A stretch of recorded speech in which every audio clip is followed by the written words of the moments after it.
ઘઉંના વઘારેલા મમરા અને એ પણ સલાડ સાથે ચટપટા બનાવવા માટે સૌપ્રથમ બાફેલા બટાકા, ડુંગળી, ટામેટાં અને કાકડીને કાપી લેવાના છે. ત્યારબાદ જોઈએ એ પ્રમાણમાં મરચાંને ઝીણા કાપી લીંબુનો રસ ઉમેરી સલાડને મિક્સ કરી એક મસાલો બનાવી લઈએ છીએ.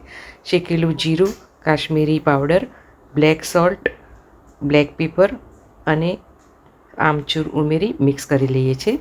2 કપ ઘઉંના મમરા આવી રીતે બજારમાં તૈયાર મળે છે એવા લીધા છે.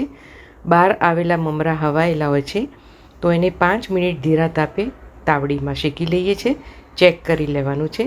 શેકાઈ જાય એટલે ફરીથી તેલ લઈ હળદર, જીરું, હિંગ અને શેકેલા મમરા ઉમેરીને મિક્સ કરી લઈએ છીએ.